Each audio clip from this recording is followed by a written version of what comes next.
Maya Butram Noxari, Nasiki, Togadriba, Topicasi, Kogi, application of derivative key, Marisuba part for Togramadung, Mangasu, Pasida Lakado, Sestasing Badi, Marisuba part Poda, 6.2 Gitogibani, Adojix,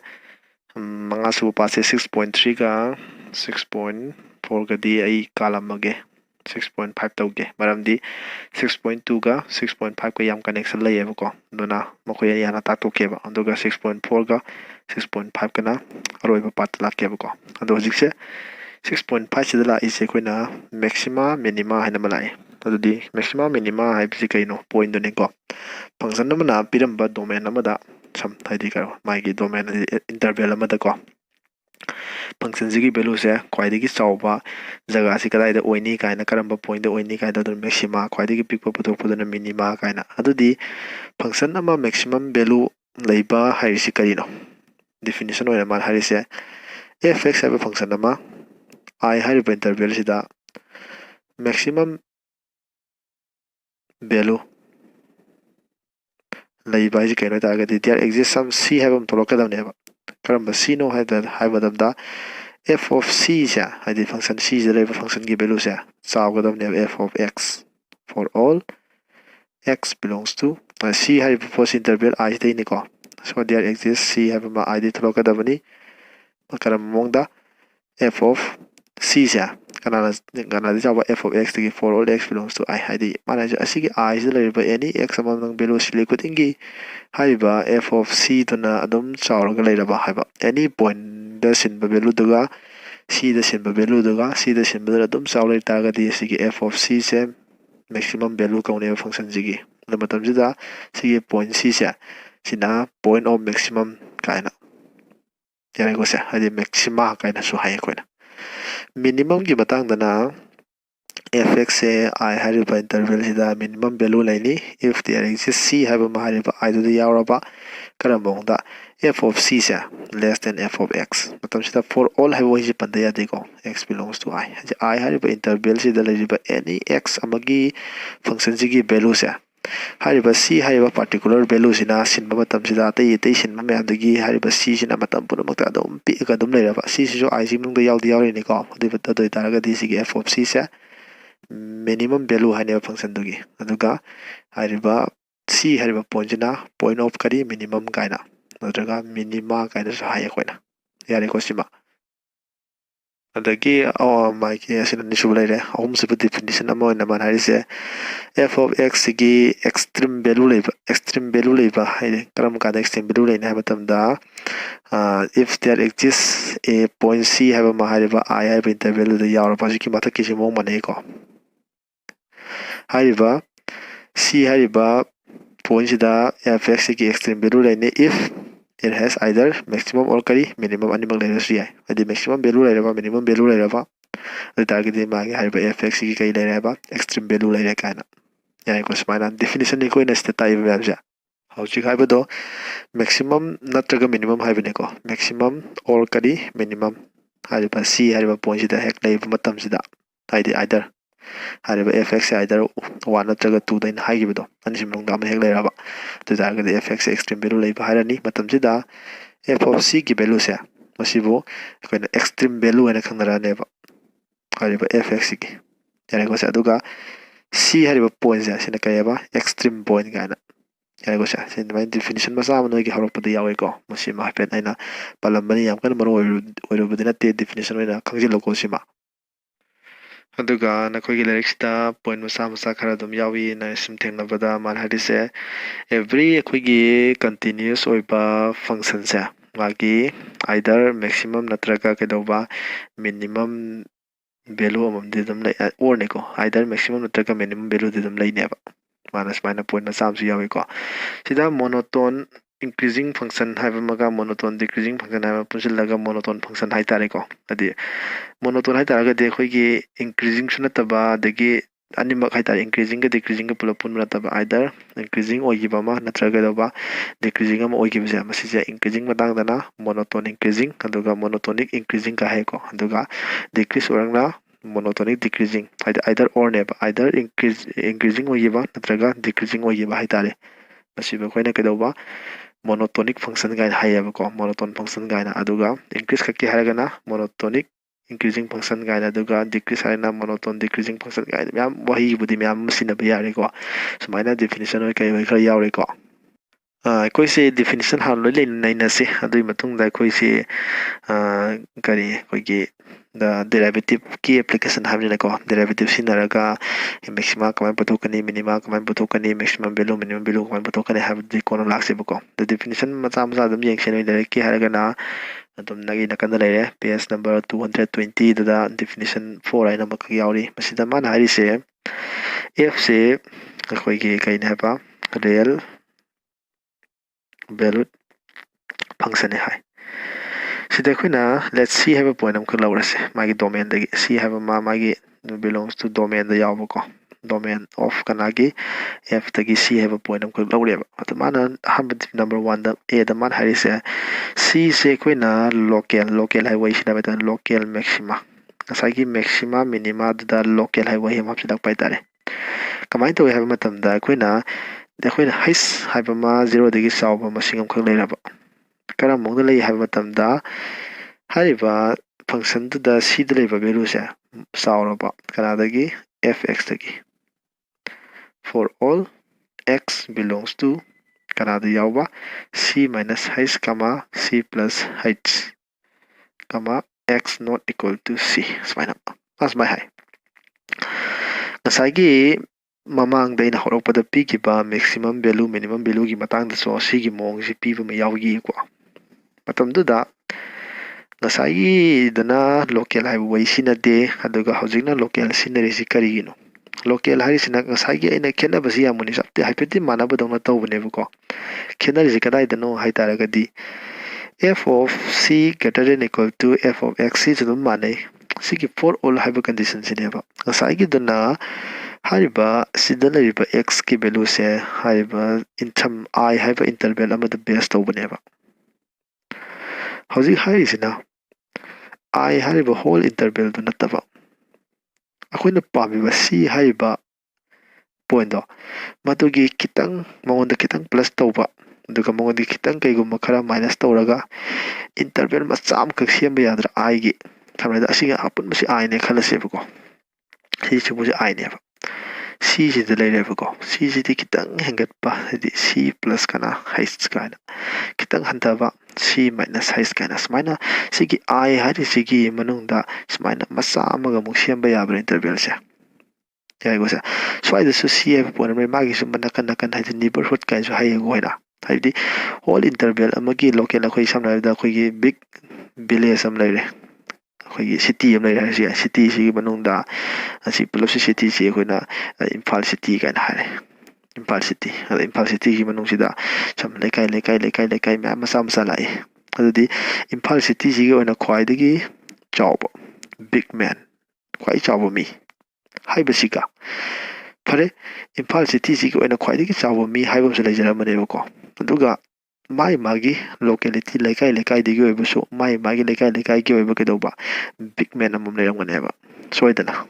lekai digi oina neko harise adudi hariba khwaidagi chawriba mi apunba Imphal gidana mayam gi apunba gi chawbune masina aduga hariba lekai gi chawba mum leramane ba aduna mai lekai digi doba chawbu mi neba adumai taraga ngasai gi koina local taptabida maxima minima hina pangibado madugine kedoba whole I hariba interval sida yengbagineba hojik local haiba wai lai sina hariba interval se x na yawpum se whole I dana taba sam c dugi neighborhood ai tare magi c dugi kitang hengat pa c dugi kitang handaba lairiba interval masa amak leidana ko madugi manungda hariba x tuna yawraba ado hariba x ki value hek sinba khudingi hariba c dugi value dana dum sawrai tarakadi hariba podu ke kawai haba local maxima hina khangni habeneba yare ni kosima samane number b da muman hadise local minima kauke taragadi f of c se less than equal to f of x high sabti mane kenar si sida ka khena bagi wane da interval do c minus h comma c plus h sai bise khena bane mun like this my yaure ko sida ina ulisni ko si se c minus h c plus h sai dagi sisa c minus I c plus c interval masa ma haibineda I hariba whole interval se masigi manung da laiba interval masa ma haitari asi I saina pigi example da I sin impulsity ne lawroba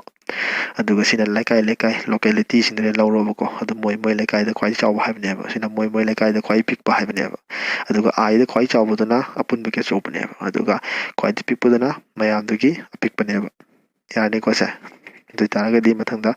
ꯀꯔꯤ ꯌꯥꯎꯔꯤ ꯑꯗꯨꯝ ꯌꯦꯡꯁꯤꯀꯣ ꯃꯦꯛꯁꯤꯃꯥ local ꯃꯤꯅꯤꯃꯥ ꯍꯥꯏꯕ ꯑꯃꯒ ꯑꯗꯒꯤ ꯁꯨꯝꯅꯒꯤ ꯃꯦꯛꯁꯤꯃꯥ ꯃꯤꯅꯤꯃꯥ ꯍꯥꯏꯕ ꯑꯃꯒ ꯃꯌꯥꯝ ꯑꯃ ꯑꯩꯅ ꯇꯝꯈ꯭ꯔꯦꯕꯀꯣ ꯃꯗꯨꯒꯤꯗ ꯒ꯭ꯌꯥꯟ ꯇꯥꯅꯕ ꯑꯩꯅ ꯁꯤ ꯗꯥꯏꯒ꯭ꯔꯥꯝ ꯃꯆꯥ ꯑꯃ ꯌꯦꯡꯁꯤꯗ ꯌꯥꯝ ꯃꯨꯟꯅ ꯌꯦꯡꯁꯤꯕꯀꯣ ꯁꯤꯁꯦ ꯐꯪꯁꯟ ꯑꯃꯒꯤ ꯒ꯭ꯔꯥꯐꯅꯦꯅ ꯈꯜꯂꯁꯦꯕꯀꯣ ꯑꯩꯅ ꯁꯤꯒꯤ ꯍꯣꯜ ꯏꯟꯇꯔꯚꯦꯜꯁꯤꯗ I ꯍꯥꯏꯅ ꯊꯣꯟꯖꯤꯜꯂꯁꯦ ꯃꯁꯤꯗ ꯌꯦꯡꯉꯨꯔꯒꯗꯤ ꯌꯦꯡꯉꯨꯅꯤ ꯈ꯭ꯋꯥꯏꯗꯒꯤ ꯋꯥꯡꯅ ꯂꯩꯕ ꯚꯦꯂꯨꯁꯤ ꯌꯦꯡꯉꯨ ꯁꯤꯅ ꯈ꯭ꯋꯥꯏ ꯋꯥꯡꯗ꯭ꯔꯥ ꯁꯤꯁꯦ ꯑꯩꯈꯣꯏꯁꯦ ꯑꯗꯨꯗꯤ ꯁꯤꯗ ꯂꯩꯔꯤꯕ ꯄꯣꯏꯟꯁꯤꯗ ꯑꯩꯈꯣꯏꯅ ꯃꯦꯛꯁꯤꯃꯥ ꯍꯥꯏꯅ ꯈꯪꯅꯔꯅꯦꯕ ꯑꯦꯕꯁꯣꯂꯨꯠ ꯃꯦꯛꯁꯤꯃꯥ ꯀꯥꯏꯅꯁꯨ ꯍꯥꯏ ꯑꯩꯈꯣꯏꯅ ꯁꯤꯟꯅꯔꯛꯀꯅꯤꯀꯣ ꯈ꯭ꯋꯥꯏꯗꯒꯤ ꯆꯥꯎꯕ ꯍꯥꯏꯇꯥꯔꯦ ꯃꯌꯥꯝꯁꯤꯗꯒꯤ ꯑꯗꯒꯤ ꯈ꯭ꯋꯥꯏꯗꯒꯤ ꯄꯤꯛꯄꯗꯁꯨ ꯁꯤ ꯁ꯭ꯋꯥꯏꯗ ꯂꯣꯏꯔꯦ ꯂꯧꯔꯁꯦ ꯁꯤ ꯒ꯭ꯔꯥꯐꯁꯦ ꯁꯨꯃꯥꯏꯅ ꯑꯗꯨ ꯇꯥꯔꯒꯗꯤ ꯁꯤ ꯖꯒꯥꯁꯤꯅ ꯁꯤꯗ ꯂꯩꯔꯤꯕ ꯄꯣꯏꯟꯁꯤꯅ ꯑꯦꯕꯁꯣꯂꯨꯠ ꯃꯤꯅꯤꯃꯥ ꯀꯥꯏꯗ ꯈ꯭ꯋꯥꯏꯗꯒꯤ ꯑꯗꯨꯕꯨ ꯑꯩꯅ ꯁꯤꯗ ꯈ꯭ꯋꯥꯏꯗꯒꯤ ꯆꯥꯎꯕ ꯍꯥꯏꯗꯤ ꯁꯤꯒꯤ ꯃꯌꯥꯝꯁꯤꯒꯤ ꯃꯅꯨꯡꯗ ꯈ꯭ꯋꯥꯏ ꯆꯥꯎꯕ ꯈꯜꯂꯤꯅꯤ ꯁꯤꯒꯤ ꯃꯌꯥꯝꯁꯤꯒꯤ ꯃꯅꯨꯡꯗ ꯈ꯭ꯋꯥꯏ ꯄꯤꯛꯄ ꯈꯜꯂꯤꯅꯦꯕ ꯁꯤꯅ ꯃꯁꯤꯅ ꯆꯨꯝꯅꯒꯤ ꯃꯦꯛꯁꯤꯃꯥ ꯃꯤꯅꯤꯃꯥꯏ ꯋꯥꯔꯤꯅꯦꯕ ꯂꯣꯀꯦꯜꯒꯤ ꯋꯥꯔꯤ ꯂꯥꯛꯑꯗꯤꯅꯦ ꯐꯔꯦꯕ ꯃꯥ ꯆꯥꯎꯖꯔꯁꯨꯅ ꯐꯔꯦꯕ ꯑꯄꯨꯟꯕꯒꯤ ꯌꯦꯡꯕꯗ ꯃꯥꯁꯦ ꯈ꯭ꯋꯥꯏ ꯆꯥꯎꯕꯅꯦꯕ ꯑꯗꯨꯕꯨ ꯑꯩꯅ ꯁꯤꯗꯒꯤꯅ ꯁꯤꯕꯨꯗꯪ ꯌꯦꯡꯉꯨꯔꯗꯤ ꯁꯤ ꯆꯥꯎꯔꯝꯗ꯭ꯔꯥ ꯆꯥꯎꯋꯦꯕ ꯃꯣꯏꯒꯤ ꯁ꯭ꯋꯥꯏꯒꯤ ꯂꯩꯀꯥꯏꯒꯤ ꯁ꯭ꯋꯥꯏ ꯃꯇꯦꯛꯁꯤꯒꯤ ꯑꯣꯏꯅꯗꯤ ꯃꯥ ꯆꯥꯎꯋꯦꯕ ꯍꯥꯏꯕꯗꯤ ꯁꯤꯒꯤ ꯁꯤ ꯍꯥꯏꯔꯤꯕ ꯄꯣꯏꯟꯁꯦ ꯁꯤꯗꯤ ꯀꯩꯒꯨꯝꯕ ꯈꯔ ꯄ꯭ꯂꯁ ꯇꯧꯕ ꯁꯤꯗꯤ ꯀꯩꯒꯨꯝꯕ ꯈꯔ ꯃꯥꯏꯅꯁ ꯇꯧꯕ ꯁꯤꯒꯤ ꯏꯟꯇꯔꯚꯦꯜ ꯃꯆꯥꯁꯤꯗꯗꯤ ꯁꯤ ꯑꯆꯧꯕꯅꯦꯕ ꯃꯁꯤꯅꯦꯕ ꯂꯣꯀꯦꯜ ꯃꯦꯛꯁꯤꯃꯥ ꯁꯤꯁꯨ ꯃꯉꯥꯏ ꯃꯥꯒꯤ ꯂꯩꯔꯤꯕ ꯃꯇꯦꯛꯁꯤꯒꯤ ꯑꯣꯏꯅꯗꯤ ꯃꯥꯅ ꯆꯥꯎꯖꯩꯑꯕ ꯁꯤꯁꯨ ꯃꯥꯅ ꯂꯩꯔꯤꯕ ꯃꯇꯦꯛꯁꯤꯒꯤ ꯑꯣꯏꯅꯗꯤ ꯃꯥꯅ ꯈ꯭ꯋꯥꯏ ꯆꯥꯎꯖꯩꯑꯕ ꯆꯥꯎꯔꯤꯕ ꯃꯌꯥꯝꯁꯤꯒꯤ ꯃꯅꯨꯡꯁꯤꯗ ꯈ꯭ꯋꯥꯏ ꯆꯥꯎꯕꯗꯨꯅ ꯑꯦꯕꯁꯣꯂꯨꯠ ꯍꯥꯏꯅ ꯂꯥꯛꯇꯣꯏꯅꯦꯕ ꯑꯗꯨꯒ ꯄꯤꯛꯄꯗꯁꯨ ꯃꯉꯥꯏ ꯁꯤꯗꯒꯤꯅ ꯁꯤꯕꯨ ꯌꯦꯡꯉꯨꯕ ꯃꯇꯝꯁꯤꯗ ꯁꯤꯅ ꯈ꯭ꯋꯥꯏ ꯄꯤꯛꯆꯩꯑꯕ ꯃꯥꯒꯤ ꯂꯩꯀꯥꯏ ꯂꯣꯀꯦꯂꯤꯇꯤꯁꯤꯒꯤ ꯃꯇꯨꯡ ꯏꯟꯅ ꯁꯤꯅ ꯈ꯭ꯋꯥꯏ ꯄꯤꯛꯆꯩꯑꯕ ꯃꯥꯏ ꯃꯇꯦꯛꯁꯤꯒ ꯌꯦꯡꯉꯨꯕꯗ ꯁꯤꯗꯩꯅ ꯁꯤꯕꯨ ꯌꯦꯡꯉꯨꯕꯁꯨ ꯃꯥꯅ ꯈ꯭ꯋꯥꯏ ꯄꯤꯛꯆꯩꯑꯕ ꯑꯗꯨ ꯑꯄꯤꯛꯄ ꯃꯌꯥꯝꯁꯤꯒꯤ ꯌꯦꯡꯉꯨꯕꯗ ꯈ꯭ꯋꯥꯏꯗꯒꯤ ꯄꯤꯛꯑꯝꯕꯗꯨꯅ ꯀꯩ ꯀꯧꯕ ꯑꯦꯕꯁꯣꯂꯨꯠ ꯃꯤꯅꯤꯃꯥ ꯀꯥꯏ ꯂꯥꯛꯇꯣꯏꯅꯦ ꯑꯗꯨꯗꯤ ꯆꯨꯝꯅꯒꯤ ꯃꯤꯅꯤꯃꯥ ꯀꯥꯏ ꯍꯥꯏꯕꯗꯣ ꯉꯁꯥꯏ ꯃꯃꯥꯡꯗ ꯇꯧꯕꯗ ꯑꯗꯨꯅ ꯂꯣꯀꯦꯜ ꯍꯥꯏꯕ ꯋꯥꯔꯤ ꯁꯤꯖꯤꯟꯅꯔꯒꯗꯤ ꯀꯩꯅꯤ ꯍꯥꯏꯕ ꯃꯇꯦꯛ ꯃꯥꯒꯤ ꯑꯦꯔꯤꯌꯥ ꯏꯟꯇꯔꯚꯦꯜ ꯃꯆꯥꯗ ꯆꯥꯎꯕꯗꯨꯅ ꯂꯣꯀꯦꯜ ꯃꯦꯛꯁꯤꯃꯥ ꯄꯤꯛꯄꯗꯨꯅ ꯂꯣꯀꯦꯜ ꯃꯤꯅꯤꯃꯥ ꯀꯥꯏꯅ ꯃꯤꯅꯤꯡꯁꯦ ꯁꯨꯃꯥꯏꯅ ꯆꯠꯇꯣꯏꯅꯦꯕ ꯌꯥꯔꯅꯤꯀꯣ ꯁꯦ ꯒ꯭ꯌꯥꯟ ꯇꯥꯔꯅꯤꯀꯣ ꯗꯥꯏꯒ꯭ꯔꯥꯝꯁꯤꯗ ꯑꯗꯨꯗꯤ ꯐꯪꯁꯟ ꯑꯃꯒꯤ ꯃꯥꯒꯤ ꯃꯦꯛꯁꯤꯃꯝ ꯚꯦꯂꯨ ꯅꯠꯇ꯭ꯔꯒ ꯃꯤꯅꯤꯃꯝ ꯚꯦꯂꯨ ꯄꯨꯊꯣꯛꯄ ꯍꯥꯏꯕꯁꯦ ꯃꯥꯒꯤ ꯂꯣꯀꯦꯜ ꯑꯣꯏꯔꯤꯕ ꯃꯦꯛꯁꯤꯃꯝ ꯃꯌꯥꯝꯁꯤꯒꯤ ꯃꯅꯨꯡꯗ ꯈ꯭ꯋꯥꯏꯗꯒꯤ ꯆꯥꯎꯕꯗꯨꯅ ꯃꯥꯒꯤ ꯃꯦꯛꯁꯤꯃꯝ ꯚꯦꯂꯨ ꯐꯪꯖꯔꯅꯤ ꯃꯥꯒꯤ ꯂꯣꯀꯦꯜ ꯂꯩꯀꯥꯏꯒꯤ ꯍꯥꯏꯇꯥꯔꯦꯀꯣ ꯂꯣꯀꯦꯜꯒꯤ ꯄꯤꯛꯏꯕꯗꯨꯒꯤ ꯈ꯭ꯋꯥꯏꯗꯒꯤ ꯄꯤꯛꯄꯗꯨꯅ ꯃꯥꯒꯤ ꯃꯤꯅꯤꯃꯝ ꯚꯦꯂꯨ ꯐꯪꯖꯔꯅꯦꯕꯀꯣ ꯃꯇꯝꯁꯤꯗ ꯀꯃꯥꯏꯅ ꯇꯧꯗꯣꯏꯅꯣ ꯁꯤꯒꯤ ꯂꯣꯀꯦꯜꯒꯤ ꯃꯦꯛꯁꯤꯃꯥ ꯃꯤꯅꯤꯃꯥꯁꯤ ꯀꯃꯥꯏꯅ ꯇꯧꯔꯒ ꯗꯦꯔꯥꯏꯚꯦꯇꯤꯚ ꯁꯤꯖꯤꯟꯅꯔꯒ ꯀꯃꯥꯏꯅ ꯄꯨꯊꯣꯛꯇꯣꯏꯅꯣ ꯍꯥꯏꯕꯁꯤꯅꯦꯕ ꯑꯗꯨꯗꯤ ꯉꯁꯥꯏ ꯑꯩꯈꯣꯏꯒꯤ ꯃꯁꯤꯒꯤ ꯍꯦꯛ ꯃꯃꯥꯡꯒꯤ ꯑꯩꯈꯣꯏꯒꯤ ꯑꯦꯛꯁꯔꯁꯥꯏꯁ 6.2ꯒꯤ ꯀꯟꯁꯦꯞ ꯍꯥꯏꯇꯥꯔꯦꯀꯣ ꯃꯁꯤ ꯁꯤꯖꯤꯟꯅꯔꯛꯇꯣꯏꯅꯤ ꯍꯥꯏꯗꯤ ꯐꯥꯔꯁ ꯗꯦꯔꯥꯏꯚꯦꯇꯤꯚ ꯇꯦꯁ ꯀꯥꯏꯅ ꯍꯥꯏꯌꯦꯕ ꯃꯣꯏꯁꯦ ꯐꯥꯔꯁ ꯗꯦꯔꯥꯏꯚꯦꯇꯤꯚ ꯇꯦꯁ ꯂꯥꯛꯇ꯭ꯔꯤꯉꯩꯗ ꯀꯃꯥꯏꯅ ꯂꯥꯛꯄꯅꯣ ꯍꯥꯏꯕꯗꯣ ꯍꯥꯏꯗ꯭ꯔꯤꯉꯩꯗꯀꯣ ꯑꯩ ꯍꯥꯏꯐꯦꯠꯇꯪ ꯉꯁꯤ ꯁꯝꯂꯞꯅ ꯍꯥꯏꯒꯦꯕꯀꯣ ꯌꯦꯡꯉꯣ ꯁꯤꯒꯤ ꯃꯦꯛꯁꯤꯃꯝ ꯂꯣꯀꯦꯜ ꯃꯦꯛꯁꯤꯃꯥ ꯑꯣꯏꯔꯤꯕ ꯖꯒꯥꯁꯦ ꯑꯩꯅ ꯑꯦꯔꯣ ꯀꯥꯞꯄꯤꯕ ꯖꯒꯥꯁꯦ ꯃꯨꯟꯅ ꯌꯦꯡꯉꯣꯀꯣ ꯁꯦ ꯐꯪꯁꯟꯁꯦ ꯁꯨꯝ ꯏꯟꯀ꯭ꯔꯤꯖ ꯇꯧꯔꯛꯄꯗꯒꯤ ꯗꯤꯀ꯭ꯔꯤꯖ ꯇꯧꯈꯤꯕ ꯃꯄꯥꯁꯤꯅꯦꯕ ꯏꯟꯀ꯭ꯔꯤꯖ ꯇꯧꯔꯝꯕꯗꯒꯤ ꯗꯤꯀ꯭ꯔꯤꯖ ꯇꯧꯔꯛꯄ ꯁꯔꯨꯛꯁꯤꯅꯦꯕ ꯑꯁꯤ ꯆꯦꯟꯖ ꯇꯧꯐꯝ ꯍꯥꯏꯇꯥꯔꯦ ꯏꯟꯀ꯭ꯔꯤꯖꯇꯒꯤ ꯗꯤꯀ꯭ꯔꯤꯖ ꯆꯦꯟꯖ ꯇꯧꯐꯝ ꯖꯒꯥꯁꯦ ꯃꯁꯤꯅꯦꯕ ꯑꯩꯈꯣꯏꯅ ꯂꯣꯀꯦꯜ ꯃꯦꯛꯁꯤꯃꯥ ꯍꯥꯏꯔꯤꯁꯦ ꯁꯤꯗꯁꯨ ꯌꯦꯡꯉꯨꯅꯤ ꯏꯟꯀ꯭ꯔꯤꯖ ꯑꯗꯒꯤ ꯗꯤꯀ꯭ꯔꯤꯖ ꯍꯧꯔꯦ ꯍꯥꯏꯗꯤ ꯏꯟꯀ꯭ꯔꯤꯖꯇꯒꯤ ꯗꯤꯀ꯭ꯔꯤꯖꯇ ꯆꯦꯟꯖ ꯂꯥꯛꯄ ꯖꯒꯥꯁꯤꯅꯦꯕ ꯑꯗꯨꯗꯤ ꯐꯪꯁꯟ ꯑꯃ ꯏꯟꯀ꯭ꯔꯤꯖꯤꯡ ꯑꯣꯏꯕ ꯍꯥꯏꯇꯥꯔꯒꯗꯤ ꯗꯦꯔꯥꯏꯚꯦꯇꯤꯚꯀꯤ ꯚꯦꯂꯨꯁꯦ ꯍꯥꯏꯗꯤ ꯑꯦꯐ ꯗꯦꯁ ꯑꯣꯐ ꯑꯦꯛꯁꯀꯤ ꯚꯦꯂꯨꯁꯦ ꯖꯦꯔꯣꯗꯒꯤ ꯆꯥꯎꯕ ꯍꯥꯏꯕ ꯑꯃꯒ ꯑꯦꯐ ꯗꯦꯁ ꯑꯣꯐ ꯑꯦꯛꯁꯁꯦ ꯖꯦꯔꯣꯗꯒꯤ ꯄꯤꯛꯄ ꯍꯥꯏꯕ ꯑꯃꯒ ꯑꯦꯐ ꯗꯦꯁ ꯑꯣꯐ ꯑꯦꯛꯁꯁꯦ ꯖꯦꯔꯣꯒ ꯃꯥꯟꯅꯕ ꯍꯥꯏꯕ ꯑꯃ ꯖꯦꯔꯣꯒ ꯃꯥꯟꯅꯕ ꯍꯥꯏꯕ ꯀꯦꯁꯁꯤꯗꯤ ꯁ꯭ꯂꯣꯞ ꯖꯦꯔꯣ ꯑꯣꯏꯕ ꯍꯥꯏꯕꯅꯤ ꯁ꯭ꯂꯣꯞ ꯖꯦꯔꯣ ꯑꯣꯏꯕ ꯍꯥꯏꯗꯤ ꯁꯤ ꯖꯒꯥꯁꯤꯡꯁꯤꯅꯦꯕ ꯁꯤꯁꯦ ꯃꯁꯤꯗ ꯌꯦꯛꯄ ꯇꯦꯟꯖꯦꯟꯁꯦ ꯃꯥꯒꯤ ꯁ꯭ꯂꯣꯞ ꯖꯦꯔꯣ ꯑꯣꯏꯕ ꯖꯒꯥ ꯑꯁꯤꯒꯤ ꯀ꯭ꯔꯤꯇꯤꯀꯦꯜ ꯄꯣꯏꯟ ꯍꯥꯏꯅ ꯈꯪꯅꯩ ꯑꯩꯈꯣꯏꯅ ꯍꯣꯔꯦꯟ f dash of x equal to ꯖꯦꯔꯣꯒ ꯃꯥꯟꯅꯍꯜꯂꯒ ꯃꯃꯥꯡꯒꯤ 6.2ꯗ ꯑꯩꯈꯣꯏꯅ ꯏꯟꯇꯔꯚꯦꯜ ꯃꯆꯥ ꯀꯔꯝꯕꯗꯅ ꯑꯩꯈꯣꯏꯒꯤ ꯏꯟꯀ꯭ꯔꯤꯖꯤꯡ ꯇꯧꯒꯅꯤ ꯀꯔꯝꯕꯗꯅ ꯗꯤꯀ꯭ꯔꯤꯖꯤꯡ ꯇꯧꯒꯅꯤ ꯑꯗꯨꯒ ꯁꯤꯒꯤ ꯍꯥꯏꯔꯤꯕ ꯄꯣꯏꯟꯁꯤꯡꯗꯨꯅ ꯍꯣꯜ ꯔꯤꯌꯦꯜ ꯂꯥꯏꯟꯁꯦ ꯁꯤ ꯑꯍꯨꯝ ꯊꯣꯛꯅ ꯈꯥꯏꯗꯣꯛꯑꯦ ꯑꯅꯤ ꯊꯣꯛꯅ ꯈꯥꯏꯗꯣꯛꯑꯦ ꯀꯥꯏꯅ ꯇꯧꯈꯤꯕ ꯃꯌꯥꯝꯗꯣ ꯑꯗꯨꯗꯤ ꯑꯩꯈꯣꯏꯅ ꯀꯔꯤ ꯍꯥꯏꯅ ꯁꯤꯟꯅꯔꯅꯦꯕ ꯀ꯭ꯔꯤꯇꯤꯀꯦꯜ ꯄꯣꯏꯟ ꯑꯣꯏꯅ ꯁꯤꯟꯅꯔꯅꯦꯕ ꯃꯇꯝꯁꯤꯗ ꯑꯃꯨꯛ ꯌꯦꯡꯁꯤꯀꯣ ꯑꯩꯈꯣꯏꯅ ꯇꯝꯈꯤꯕꯗꯣ ꯗꯦꯔꯥꯏꯚꯦꯇꯤꯚꯀꯤ ꯚꯦꯂꯨꯁꯤꯅ ꯖꯦꯔꯣꯗꯒꯤ ꯆꯥꯎꯔꯒꯗꯤ ꯏꯟꯀ꯭ꯔꯤꯖꯤꯡ ꯍꯥꯏꯕꯅꯤ ꯑꯗꯨꯒ ꯗꯦꯔꯥꯏꯚꯦꯇꯤꯚꯀꯤ ꯚꯦꯂꯨꯁꯤꯅ ꯖꯦꯔꯣꯗꯒꯤ ꯄꯤꯛꯑꯒꯅ ꯗꯤꯀ꯭ꯔꯤꯖꯤꯡ ꯍꯥꯏꯕꯅꯦꯕ ꯑꯗꯨ ꯑꯣꯏꯇꯥꯔꯒꯗꯤ ꯑꯩꯅ ꯁꯤꯗ ꯌꯦꯡꯉꯨ ꯗꯦꯔꯥꯏꯚꯦꯇꯤꯚꯀꯤ ꯚꯦꯂꯨꯁꯦ ꯑꯁꯤ ꯏꯟꯀ꯭ꯔꯤꯖꯤꯡ ꯑꯣꯏꯔꯝꯃꯤꯅ ꯗꯦꯔꯥꯏꯚꯦꯇꯤꯚꯀꯤ ꯚꯦꯂꯨꯁꯦ ꯖꯦꯔꯣꯗꯒꯤ ꯆꯥꯎꯔꯅꯦꯕ ꯍꯥꯏꯗꯤ ꯄꯣꯖꯤꯇꯤꯚ ꯑꯗꯨꯒ ꯗꯦꯔꯤꯚꯦꯇꯤꯚꯀꯤ ꯚꯦꯂꯨꯁꯦ ꯑꯩꯈꯣꯏꯒꯤ ꯗꯤꯀ꯭ꯔꯤꯖꯤꯡꯒꯤ ꯃꯇꯥꯡꯗꯅ ꯅꯦꯒꯦꯇꯤꯚ ꯑꯗꯨꯗꯤ ꯌꯦꯡꯉꯣꯕꯀꯣ ꯍꯥꯏꯔꯤꯕ ꯀ꯭ꯔꯤꯇꯤꯀꯦꯜ ꯄꯣꯏꯟꯠꯁꯤ ꯄꯥꯁ ꯇꯧꯕ ꯃꯇꯝꯁꯤꯗ ꯑꯩꯈꯣꯏꯅ ꯑꯩꯈꯣꯏꯒꯤ ꯂꯣꯀꯦꯜ ꯃꯦꯛꯁꯤꯃꯥ ꯐꯪꯒꯗꯕ ꯃꯑꯣꯡꯁꯦ ꯀꯃꯥꯏꯅ ꯇꯧꯅꯤ ꯍꯥꯏꯕ ꯃꯇꯝꯗ ꯀꯩ ꯍꯥꯏꯔꯤꯕ ꯀ꯭ꯔꯤꯇꯤꯀꯦꯜ ꯄꯣꯏꯟꯠꯁꯤ ꯄꯥꯁ ꯇꯧꯕ ꯃꯇꯝꯗ ꯀꯩꯒꯨꯝꯕ ꯑꯩꯈꯣꯏꯒꯤ ꯗꯦꯔꯤꯚꯦꯇꯤꯚꯀꯤ ꯚꯦꯂꯨꯁꯦ ꯄꯣꯖꯤꯇꯤꯚ ꯂꯩꯔꯝꯕꯗꯒꯤ ꯅꯦꯒꯦꯇꯤꯚꯇ ꯆꯦꯟꯖ ꯍꯦꯛ ꯂꯥꯛꯑꯕ ꯑꯗꯨꯗꯤ ꯍꯥꯏꯔꯤꯕ ꯖꯒꯥꯁꯤꯗ ꯀꯩꯗꯧꯕ ꯂꯣꯀꯦꯜ ꯃꯦꯛꯁꯤꯃꯥ ꯍꯥꯏꯁꯤ ꯂꯩꯔꯗꯧꯅꯦꯕ ꯁꯤꯒꯤ ꯗꯤꯀ꯭ꯔꯤꯖꯤꯡ ꯁꯤ ꯃꯇꯥꯡꯗ ꯑꯃ ꯌꯦꯡꯉꯨ ꯁꯤꯒꯤ ꯄꯣꯏꯟꯠ ꯂꯩꯕ ꯃꯇꯦꯛꯁꯦ ꯑꯩꯈꯣꯏ ꯂꯣꯀꯦꯜ ꯃꯤꯅꯤꯃꯥ ꯂꯩꯕ ꯖꯒꯥꯁꯦ ꯁꯨꯝ ꯍꯟꯊꯔꯛꯑꯦꯕꯀꯣ ꯗꯤꯀ꯭ꯔꯤꯁ ꯇꯧꯔꯦ ꯁꯤꯒꯤ ꯖꯒꯥꯁꯤꯗꯒꯤ ꯑꯃꯨꯛ ꯀꯩꯗꯧꯕ ꯐꯪꯛꯁꯟꯁꯦ ꯖꯔ ꯍꯦꯟꯒꯠꯈꯤꯕ꯭ꯔꯥ ꯁꯨꯃꯥꯏꯅ ꯑꯗꯨꯗꯤ ꯗꯤꯀ꯭ꯔꯤꯁ ꯇꯧꯔꯛꯄꯗꯒꯤ ꯏꯟꯀ꯭ꯔꯤꯁꯇ ꯆꯦꯟꯖ ꯂꯥꯛꯈ꯭ꯔꯦꯕ ꯑꯗꯨ ꯗꯤꯀ꯭ꯔꯤꯁ ꯇꯧꯔꯛꯄ ꯍꯥꯏꯗꯤ ꯗꯦꯔꯤꯚꯦꯇꯤꯚꯀꯤ ꯚꯦꯂꯨꯁꯦ ꯅꯦꯒꯦꯇꯤꯚ ꯍꯥꯏꯕꯅꯦꯕ ꯑꯗꯨꯒ ꯏꯟꯀ꯭ꯔꯤꯁ ꯇꯧꯔꯛꯄ ꯍꯥꯏꯁꯤꯅ ꯗꯦꯔꯤꯚꯦꯇꯤꯚꯀꯤ ꯚꯦꯂꯨꯁꯦ ꯀꯩꯗꯧꯕ ꯄꯣꯖꯤꯇꯤꯚ ꯍꯥꯏꯕꯅꯦꯕ ꯑꯗꯨ ꯑꯣꯏꯇꯥꯔꯒꯗꯤ ꯂꯣꯀꯦꯜ ꯃꯤꯅꯤꯃꯥꯒꯤ ꯑꯣꯏꯅꯗꯤ ꯀꯩ ꯇꯥꯔꯦ ꯅꯦꯒꯦꯇꯤꯚꯇꯒꯤ ꯄꯣꯖꯤꯇꯤꯚ ꯆꯦꯟꯖ ꯇꯧ ꯇꯥꯔꯦꯕ ꯌꯥꯔꯅꯤꯀꯣ ꯁꯤꯁꯦ ꯑꯗꯨꯗꯤ ꯀꯩꯒꯨꯝꯕ ꯗꯦꯔꯤꯚꯦꯇꯤꯚꯀꯤ ꯚꯦꯂꯨꯁꯤꯅ ꯄꯣꯖꯤꯇꯤꯚꯇꯒꯤ ꯅꯦꯒꯦꯇꯤꯚ ꯆꯦꯟꯖ ꯇꯧꯔꯒꯅ ꯂꯣꯀꯦꯜ ꯃꯦꯛꯁꯤꯃꯥ ꯐꯪꯒꯅꯤ ꯅꯦꯒꯦꯇꯤꯚꯇꯒꯤ ꯄꯣꯖꯤꯇꯤꯚꯇ ꯆꯦꯟꯖ ꯂꯥꯛꯑꯒꯅ ꯂꯣꯀꯦꯜ ꯃꯤꯅꯤꯃꯥ ꯐꯪꯒꯅꯤ ꯑꯗꯨꯗꯤ ꯍꯪꯕ ꯌꯥꯏ ꯄꯣꯖꯤꯇꯤꯚꯇꯒꯤ ꯄꯣꯖꯤꯇꯤꯚ ꯑꯗꯨꯝ ꯂꯩꯔꯕ ꯅꯦꯒꯦꯇꯤꯚꯇꯒꯤ ꯅꯦꯒꯦꯇꯤꯚ ꯑꯗꯨꯝ ꯂꯥꯛꯑꯕ ꯁꯤꯒꯨꯝꯕ ꯀꯦꯁ ꯂꯥꯛꯄ ꯌꯥꯔꯣꯏꯗ꯭ꯔꯥ ꯍꯥꯏꯕ ꯑꯃ ꯌꯥꯏ ꯁꯤꯒꯨꯝꯕꯁꯨ ꯑꯣꯏꯔꯝꯕ ꯌꯥꯏ ꯁꯤꯒꯨꯝꯕ ꯀꯦꯁꯁꯦ ꯍꯦꯛ ꯂꯥꯛꯇꯥꯔꯒꯗꯤ ꯑꯩꯈꯣꯏꯅ ꯍꯥꯏꯔꯤꯕ ꯖꯒꯥꯗ ꯂꯩꯔꯤꯕ ꯄꯣꯏꯟꯠꯇꯣ ꯑꯩꯈꯣꯏꯅ ꯄꯣꯏꯟꯠ ꯑꯣꯐ ꯀꯔꯤ ꯍꯥꯏꯅ ꯈꯪꯅꯩ ꯍꯥꯏꯕ ꯏꯟꯐ꯭ꯂꯦꯛꯁꯟ ꯍꯥꯏꯅ ꯈꯪꯅꯈ꯭ꯔꯅꯦꯕ ꯌꯥꯔꯅꯤꯀꯣ ꯁꯦ ꯄꯣꯏꯟꯠ ꯑꯣꯐ ꯏꯟꯐ꯭ꯂꯦꯛꯁꯟꯒꯤ ꯑꯦꯛꯖꯥꯝꯄꯜ ꯁꯨꯃꯥꯏꯅ ꯇꯧꯕ ꯍꯥꯏꯇꯥꯔꯦ ꯁꯤꯗ ꯁꯨꯃꯥꯏꯅ ꯒ꯭ꯔꯥꯐ ꯂꯩꯕꯁꯦ ꯁꯤꯗ ꯁꯨꯃꯥꯏꯅ ꯆꯠꯈꯤꯕ ꯍꯥꯏꯇꯥꯔꯦ ꯁꯨꯃꯥꯏꯅ ꯆꯠꯈꯤꯕ ꯁꯤꯒꯤ ꯃꯑꯣꯡꯁꯦ ꯂꯥꯏꯔꯤꯛꯇꯁꯨ ꯌꯥꯎꯕꯅꯤꯀꯣ ꯂꯥꯏꯔꯤꯛꯇꯁꯨ ꯂꯩꯔꯤꯁꯦ ꯁꯨꯝ ꯆꯠꯈꯤꯕꯁꯦ ꯁꯤ ꯖꯒꯥꯁꯤ ꯂꯩꯕ ꯄꯣꯏꯟꯠꯁꯦ ꯍꯥꯏꯗꯤ ꯁꯤꯒꯤ ꯖꯒꯥꯁꯤ ꯑꯩꯈꯣꯏ ꯀ꯭ꯔꯤꯇꯤꯀꯦꯜ ꯄꯣꯏꯟꯠ ꯉꯁꯥꯏꯒꯤ ꯁꯨꯃꯥꯏꯅ ꯑꯩꯈꯣꯏꯒꯤ ꯏꯟꯀ꯭ꯔꯤꯖꯤꯡꯒ ꯗꯤꯀ꯭ꯔꯤꯖꯤꯡꯒ ꯆꯦꯟꯖ ꯇꯧꯐꯝ ꯖꯒꯥ ꯁꯨꯃꯥꯏꯅ ꯂꯩꯔꯤꯕꯁꯤꯡꯁꯦ ꯁꯤ ꯑꯣꯏꯗꯕ ꯍꯥꯏꯇꯥꯔꯦ ꯑꯗꯨꯝ ꯀꯩꯗꯧꯕ ꯐꯪꯛꯁꯟꯁꯦ ꯁꯤꯁꯦ ꯏꯟꯀ꯭ꯔꯤꯁ ꯇꯧꯔꯦ ꯁꯤꯗꯩꯁꯨ ꯑꯃꯨꯛ ꯀꯩꯗꯧꯕ ꯐꯪꯛꯁꯟꯁꯦ ꯏꯟꯀ꯭ꯔꯤꯁ ꯇꯧꯔ ꯆꯠꯈ꯭ꯔꯦꯕ ꯑꯗꯨꯅ ꯁꯤꯒꯨꯝꯕ ꯄꯣꯏꯟꯠꯁꯤꯅ ꯀꯩꯗꯧꯕ ꯄꯣꯏꯟꯠ ꯑꯣꯐ ꯀꯩꯗꯧꯕ ꯏꯟꯐ꯭ꯂꯦꯛꯁꯟ ꯀꯧꯏ ꯀꯥꯏꯅ ꯈꯪꯅꯩꯌꯦꯕ ꯑꯩꯈꯣꯏꯅ ꯑꯗꯨꯗꯤ ꯁꯥꯏꯟꯅ ꯆꯦꯟꯖ ꯍꯦꯛ ꯂꯥꯛꯇꯥꯔꯒꯗꯤ ꯑꯥꯏꯗꯔ ꯂꯣꯀꯦꯜ ꯃꯦꯛꯁꯤꯃꯥ ꯅꯠꯇ꯭ꯔꯒ ꯀꯩ ꯂꯥꯛꯑꯅꯦꯕ ꯂꯣꯀꯦꯜ ꯃꯤꯅꯤꯃꯥ ꯂꯥꯛꯑꯅꯤ ꯀꯩꯒꯨꯝꯕ ꯄꯣꯖꯤꯇꯤꯚꯇꯒꯤ ꯄꯣꯖꯤꯇꯤꯚ ꯅꯦꯒꯦꯇꯤꯚꯇꯒꯤ ꯅꯦꯒꯦꯇꯤꯚ ꯍꯥꯏꯗꯤ ꯁꯥꯏꯟ ꯑꯝꯇ ꯆꯦꯟꯖ ꯇꯧꯗꯕꯤ ꯂꯥꯛꯑꯒꯅ ꯍꯥꯏꯔꯤꯕ ꯄꯣꯏꯟꯠꯇꯣ ꯀꯩ ꯀꯧꯏ ꯍꯥꯏꯕ ꯑꯩꯈꯣꯏꯅ ꯄꯣꯏꯟꯠ ꯑꯣꯐ ꯀꯔꯤ ꯏꯟꯐ꯭ꯂꯦꯛꯁꯟ ꯀꯧꯋꯦꯕ ꯍꯥꯏꯔꯤꯕ ꯑꯩꯅ ꯍꯧꯖꯤꯛ ꯇꯥꯛꯏꯕ ꯄꯣꯠꯁꯦ ꯁꯤ ꯗꯥꯏꯒ꯭ꯔꯥꯐꯁꯤꯗ ꯌꯦꯡꯉꯒ ꯇꯥꯛꯄꯅꯦꯀꯣ ꯑꯗꯨꯗꯤ ꯑꯩꯅ ꯍꯧꯖꯤꯛ ꯍꯥꯏꯔꯤꯕ ꯃꯌꯥꯝꯁꯦ ꯃꯁꯤꯒꯤ ꯃꯇꯨꯡ ꯏꯟꯅ ꯑꯩꯈꯣꯏꯅ ꯐꯪꯛꯁꯟ ꯑꯃꯒꯤ ꯃꯦꯛꯁꯤꯃꯥ ꯅꯠꯇ꯭ꯔꯒ ꯃꯤꯅꯤꯃꯥ ꯅꯠꯇ꯭ꯔꯒ ꯃꯦꯛꯁꯤꯃꯝ ꯄꯣꯏꯟꯠ ꯅꯠꯇ꯭ꯔꯒ ꯃꯤꯅꯤꯃꯝ ꯄꯣꯏꯟꯠ ꯄꯨꯊꯣꯛꯄꯒꯤ ꯃꯇꯥꯡꯁꯦ ꯇꯦꯁ ꯑꯅꯤ ꯂꯥꯛꯀꯅꯦꯕ ꯇꯦꯁ ꯑꯅꯤꯁꯦ ꯐꯥꯔꯁ ꯗꯦꯔꯤꯚꯦꯇꯤꯚ ꯇꯦꯁ ꯍꯥꯏꯕ ꯑꯃꯒ ꯁꯦꯀꯦꯟ ꯗꯦꯔꯤꯚꯦꯇꯤꯚ ꯇꯦꯁ ꯍꯥꯏꯕ ꯑꯃ ꯑꯗꯣ ꯐꯥꯔꯁ ꯗꯦꯔꯤꯚꯦꯇꯤꯚ ꯇꯦꯁꯀꯤꯗꯤ ꯑꯣꯜꯃꯣꯁ 70% ꯑꯩꯅ ꯁꯤꯗ ꯍꯥꯏꯈ꯭ꯔꯕꯅꯦꯕ ꯁꯤꯗ ꯂꯣꯏ ꯌꯥꯎꯔꯕꯅꯦꯕ ꯌꯥꯔꯦꯀꯣ ꯁꯦ ꯑꯗꯣ ꯗꯦꯐꯤꯅꯤꯁꯟ ꯑꯣꯏꯅ ꯐꯥꯔꯁ ꯗꯦꯔꯤꯚꯦꯇꯤꯚ ꯇꯦꯁꯅ ꯀꯔꯤ ꯍꯥꯏꯔꯤ ꯍꯥꯏꯕꯗꯣ ꯍꯥꯏꯗꯤ ꯁ꯭ꯇꯦꯞ ꯍꯥꯏꯇꯥꯔꯦꯀꯣ ꯍꯥꯏꯗꯤ ꯐꯥꯔꯁ ꯗꯦꯔꯤꯚꯦꯇꯤꯚ ꯇꯦꯁꯀꯤ ꯐꯥꯔꯁ ꯁ꯭ꯇꯦꯞ ꯁꯦꯀꯦꯟ ꯁ꯭ꯇꯦꯞ ꯊꯥꯔꯠ ꯁ꯭ꯇꯦꯞ ꯀꯃꯥꯏ ꯇꯧꯗꯣꯏꯅꯣ ꯍꯥꯏꯕꯗꯣ ꯑꯩ ꯍꯥꯏꯐꯦꯠꯇꯪ ꯍꯥꯏꯔꯛꯀꯦꯕꯀꯣ ꯐꯥꯔꯁ ꯗꯦꯔꯤꯚꯦꯇꯤꯚ ꯇꯦꯁꯁꯦ ꯑꯅꯧꯕ ꯅꯠꯇꯦ ꯉꯁꯥꯏꯒꯤ 6.2ꯗ ꯇꯧꯈꯤꯕ ꯑꯗꯨꯒ ꯍꯥꯏꯐꯦꯠ ꯃꯥꯟꯅꯩ ꯃꯔꯝꯗꯤ ꯀꯃꯥꯏꯅ ꯍꯥꯏꯕ ꯃꯇꯝꯗ ꯑꯩꯈꯣꯏꯅ f(x) ꯍꯥꯏꯅ ꯐꯪꯛꯁꯟ ꯑꯃ ꯄꯤꯔꯝꯕꯅꯦꯕꯀꯣ ꯑꯗꯨꯒꯤ ꯐꯥꯔꯁ ꯁ꯭ꯇꯦꯞꯇ ꯑꯩꯈꯣꯏꯅ ꯇꯧꯖꯩ ꯁ꯭ꯇꯦꯞ 1ꯗ f(x) ꯄꯨꯊꯣꯛꯑꯅꯦꯕ ꯁ꯭ꯇꯦꯞ ꯅꯝꯕꯔ 2ꯗ f(x) ꯁꯦ 0ꯒ ꯃꯥꯟꯅꯍꯜꯂꯒ find x ꯄꯨꯊꯣꯛꯀꯅꯦꯕ ꯁ꯭ꯇꯦꯞ 6.2ꯗ ꯁꯤꯖꯤꯟꯅꯈꯤꯗꯅ ꯁꯤꯒꯤ x ꯁꯤꯅ ꯍꯣꯜ ꯔꯤꯌꯦꯜ ꯂꯥꯏꯟꯁꯦ ꯁꯝꯅꯗꯤ x ꯀꯤ ꯚꯦꯂꯨꯁꯦ 1 2 ꯇꯥꯔꯦ ꯈꯜꯂꯁꯦꯕ 1 2 ꯊꯝꯃꯒ ꯏꯟꯇꯔꯚꯦꯜ 3 ꯊꯣꯛꯅ ꯈꯥꯏꯗꯣꯛꯑꯦ ꯀꯥꯏꯅ ꯇꯧꯈꯤꯕꯅꯦꯕꯀꯣ ꯑꯗꯨꯗꯤ ꯍꯧꯖꯤꯛ ꯑꯩꯈꯣꯏ ꯁꯤꯗ ꯂꯥꯛꯇꯣꯏꯁꯤꯅ ꯁꯤꯒꯤ here the value of x is ꯀꯩ ꯀꯧꯋꯦꯕ ꯑꯩꯈꯣꯏꯅ critical point ꯀꯩ ꯀꯧꯋꯦꯕ critical point ꯍꯥꯏꯅ ꯈꯪꯅꯩꯌꯦꯕ ꯌꯥꯔꯦꯀꯣ ꯁꯦ ꯃꯁꯤ ꯄꯨꯊꯣꯛꯑ ꯃꯇꯨꯡꯗ ꯍꯧꯖꯤꯛꯀꯤ ꯑꯍꯨꯝꯁꯨꯕ ꯁ꯭ꯇꯦꯞꯇꯅ ꯍꯥꯏꯔꯤꯕ x ꯍꯥꯏꯔꯤꯕ ꯚꯦꯂꯨꯗꯨꯒꯤ ꯁꯝ ꯚꯦꯂꯨ ꯈꯔ ꯂꯥꯛꯀꯅꯤꯀꯣ ꯃꯗꯨꯅꯁꯨ ꯆꯞ ꯃꯥꯟꯅꯩ ꯏꯟꯇꯔꯚꯦꯜꯁꯦ ꯈꯥꯏꯗꯣꯛꯇꯣꯏꯅꯤ ꯁꯤꯗꯁꯨ ꯈꯥꯏꯗꯣꯛꯇꯣꯏꯅꯤ ꯆꯞ ꯃꯥꯟꯅꯩꯀꯣ ꯍꯥꯏꯗꯤ ꯁꯤꯗꯗꯤ i ꯍꯥꯏꯅ ꯏꯟꯇꯔꯚꯦꯜ ꯑꯃꯗꯤ ꯄꯤꯖꯔꯝꯕꯅꯦꯕꯀꯣ ꯃꯦꯛꯁꯤꯃꯝ ꯚꯦꯂꯨ ꯄꯨꯊꯣꯛꯇꯣꯏꯅꯤꯅ ꯍꯣꯜ ꯔꯤꯌꯦꯜ ꯅꯝꯕꯔꯗꯤ ꯌꯦꯡꯕꯗꯤ ꯌꯥꯔꯔꯣꯏ ꯁꯝ ꯏꯟꯇꯔꯚꯦꯜ ꯃꯆꯥ ꯑꯃꯗꯤ ꯄꯤꯔꯝꯒꯅꯦꯕꯀꯣ ꯃꯗꯨꯒꯤ ꯃꯆꯥꯗꯣ ꯃꯥꯅ ꯁꯔꯨꯛ 2 ꯊꯣꯛꯅ ꯈꯥꯏꯗꯣꯛꯄ ꯌꯥꯏ 3 ꯊꯣꯛꯅ 4 ꯊꯣꯛꯅ ꯈꯥꯏꯗꯣꯛꯄ ꯌꯥꯏ ꯑꯩꯈꯣꯏꯅ ꯃꯁꯤꯒꯤ ꯁꯤꯗ ꯇꯧꯈꯤꯕꯗꯣ ꯗꯦꯔꯤꯚꯦꯇꯤꯚꯀꯤ ꯚꯦꯂꯨꯗꯣ ꯁꯤꯒꯤ ꯂꯩꯔꯤꯕ ꯏꯟꯇꯔꯚꯦꯜ ꯃꯆꯥꯗꯨꯗ मागी साइन तो पॉजिटिव ताब्रा नेगेटिव ताब्रा है चेक तौथोनेबा दुई मतुंगदा कैगुंबा पॉजिटिव तगी नेगेटिव द चेंज लाक्पो रमगना हाइबा पॉइंट सिदा फंगिबा x की वैल्यू दुनेको तके लोकल मैक्सिमा कौरनी अदुगा नेगेटिव तगी पॉजिटिव लागना लोकल मिनिमा कौरनी अदुगा sign change तौद्रगना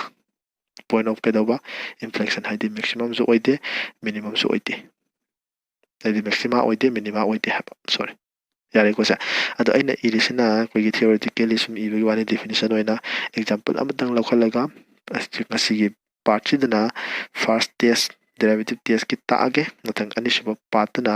second derivative test ता मतुंदा एक्सरसाइज लाक्सेबा यारने को सम मैंने एग्जांपल जे तोंगान लवी मोता क्वेश्चन नंबर 3 एक्सरसाइज को रोमान नंबर 5 तो लवबने माने जे लोकल मैक्सिमा लोकल मिनिमा पुतो लेरगदी अदुगा लोकल मैक्सिमम गा लोकल मिनिमम वैल्यू को पुतो सिनेबको अदो दसी सेकंड टेस्ट सो पुतो पे को सेकंड टेस्ट लाक्ट्रिबने कोई फर्स्ट टेस्ट ताकेबको सेकंड टेस्ट न दि हेना दि लाइको दु यंगसे फर्स्ट टेस्ट ना हुजि हाइबदो हाबदा f dash x पुतो हाइबने हेनि डेरिवेटिव दुदि के तारेसे 3x square minus 12x plus 9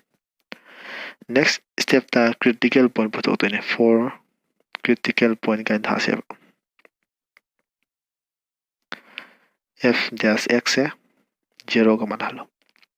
दो target the 3x square minus 12x plus 9 equal to 0 लाखरानी सिधै दी x square minus 4x plus 3 equal to 0 है 3 no divide out होए बको दो target दी सिधै x minus 3 Amka x minus 1 equal to 0 दो target the Sija x equal to 3 1 दो दी critical point से 3 का 1 का तारे अब अदो तारे का कोई दसी interval का imperium दबनेना कोई की यंग दो बसी कोई ना सिक्स साइन चेक तो दिन नेबको दो दी let us check the sign of f dash x है in minus infinity तगी 1 पोमगा and 1 पोमा दगी 1 दगी 3 पोमा अदुगा 3 दगी infinity पोमा चेक तौरसेबको हाबे दसी मखोइना टेबल अमा सेमगा तौरसो सिदम तौगिको नकन तौरगे टेबल अमा सेमगा खोइना स्माइना interval सिदा interval थाराबको सिदना sign of kana fx kan थाराबा दुगा interval सिना गनाइबा minus infinity कमा 1 इबा 1 कमा 3 इबा sorry bracket honore तकी 3 कमा infinity ने इबा मतम सिदा अखोइना ममांग द सो यावग्रबनी कमाइना चेक तौदिनो साइन से सिदा हाबदो minus infinity तकी 1 मनुंगदा नना खनिंग पॉइंट अमा खलो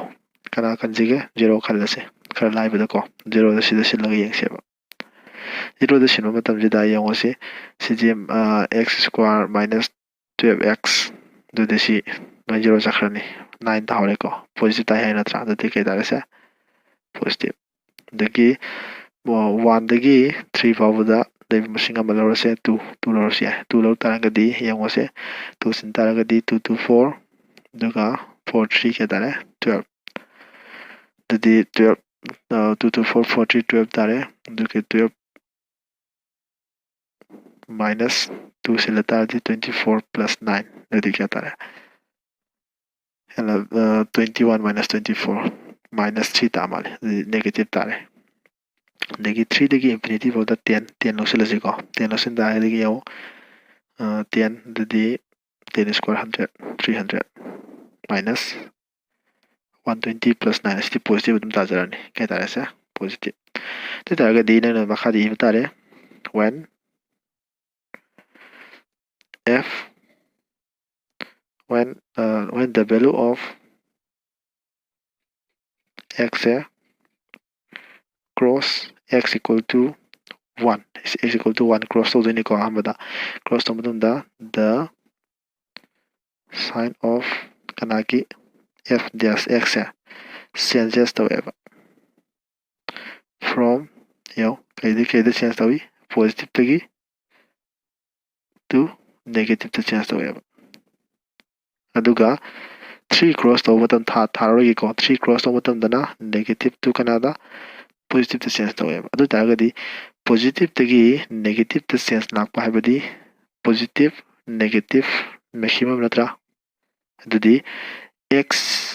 equal to 1 haiba point se local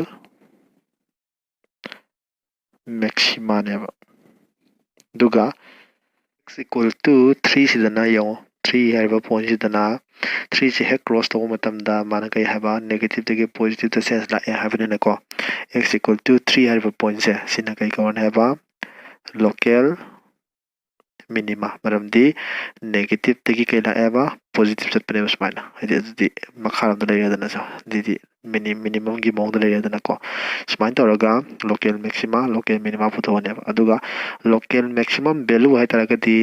x equal to 1 the local minima oibena magi minimum value di x gi mohta kya sinba 1 se laga phangane ba adi si function gi value hai tare ko adagi local minimum value haragana x equal to kya thamane ba 3 sidina ka si kya tai puthok pai tare madum dai tawtre ko haibadi f of 1 ga f of kanaga 3 ga puthok sina local minima maxima dagi lakpena local maximum value phangani sina local minima dagi lakpena local minimum value smain toraga samlapna haibani noi si gyan ta dina waru kanu matangi second derivative test ta amatungda pulap ki oiba exercise ki oiba hola kanda first na karam kanda sinaba second na karam kanda sinaba aduga ya matam da budi second na ya masinara kani ko maram second ka nungai ba sinaba se aduga mage namu marakta ya da ba yaro kanda first mo halle habagi keno ma yawe ba ko aduga kini pare to di ngasi gidi video sika sange dum masi matang lo sinjarege matangi part taruk suba haitare ko sinamanga suba itini taruk suba kida makta siam saraga lebiro puno putaga sari thank you